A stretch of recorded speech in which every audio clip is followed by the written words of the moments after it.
All right, Paul, back at the scene of the penalty. Looking at it at the time, lots of us were confused as to who was going to be taking the kick, but in fact the Dublin team had worked out a plan and all of that. Well, it worked out quite well because I was actually walking up to take the penalty because a lot of the players knew I was going to take the penalty.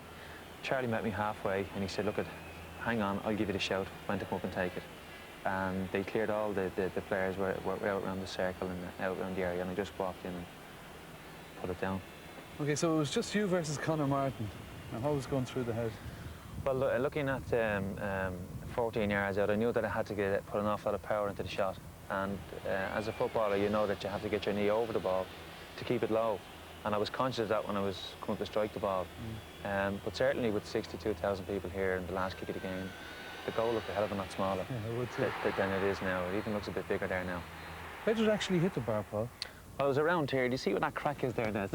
There is a crack on it, actually. Are you claiming the credit for that? I'm going to claim the credit for that. I suppose that's the only credit I could claim at the moment anyway. We all cracked up when you missed it. Yeah, so did GAA. Colin Coyle came over to you afterwards. Do you remember that? No, I was told afterwards again that Colin Coyle picked me up off the ground. I remember Desi Farrell saying something to me, something like get up and go on in quick, you know. And that's all. I think I needed a wheelchair at that stage. Your son was upset, you were saying?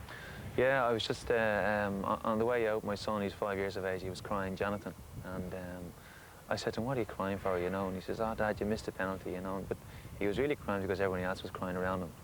But we got back as far as the car, which is about 200 yards away from the dressing rooms, and he was still crying. I said, "What are you crying for? Stop crying." He says, "Oh no, Dad," he says, "I wish you could play for me." And, so you cried. So I cried. Absolutely, yeah. And in terms of Monday morning then, did you sleep all right? Or do we make too big a fuss about all of this?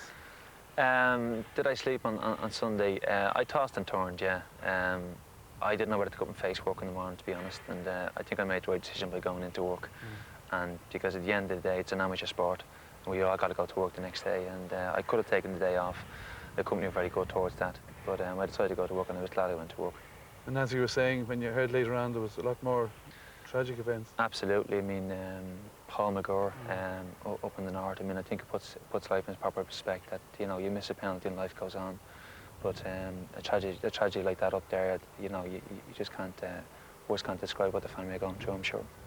One last question: Ballybowden playing in the championship at the weekend. Will you be taking their penalties?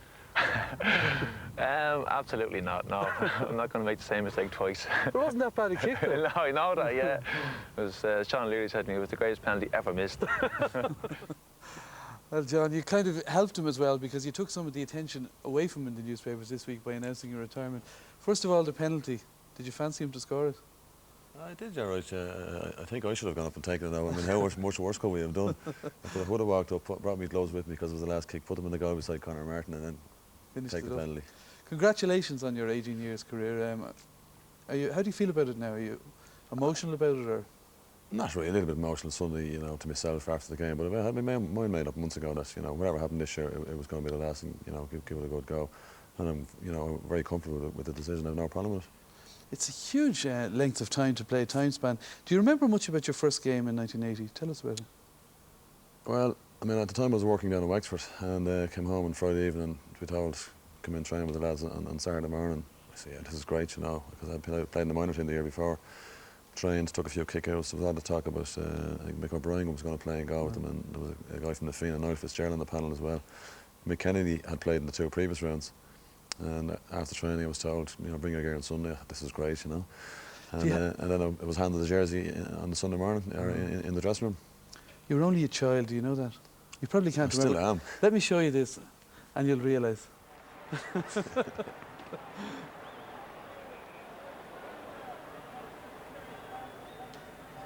Great hairstyle too, wasn't it? He's an ugly fella. And Pat O'Neill looks slim there too, doesn't he? Quite cannibal. That's all of those 18 years ago. What was the highlight then in the subsequent 18 years? Well, obviously, I mean, 83 came very quickly after that, and 95 obviously being captain. And funny enough, the 93 league final replay against Donegal was a big highlight for the team because they beat us the previous September in the All Ireland, and we bet them in a replay with 14 men. That was a big boost to the team at that time. Were you ever sent off? No. Ever booked? I was booked once playing for Leinster in Newbridge against Connacht to pull down Mickey Quinn. And conceded a penalty, or? No, conceded.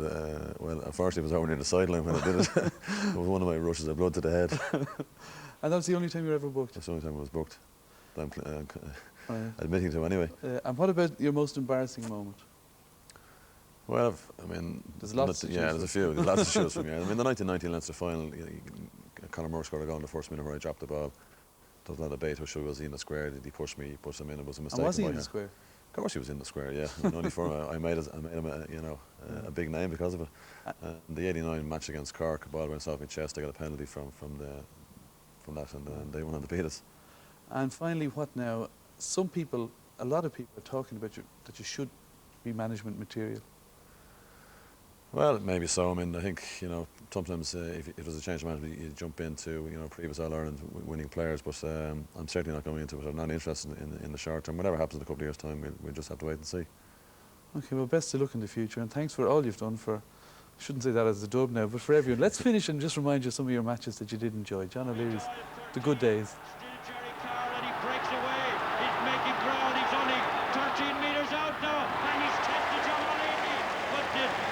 With the 23, and he's eye on it all the time. Taking Kieran Walsh out of position. Perhaps there's a gap in there, which they might well exploit. Oh, it's a great save by John O'Leary off Jarlath Gilroy. He's pumping it in. McBride comes, so does John O'Leary. Fists it away.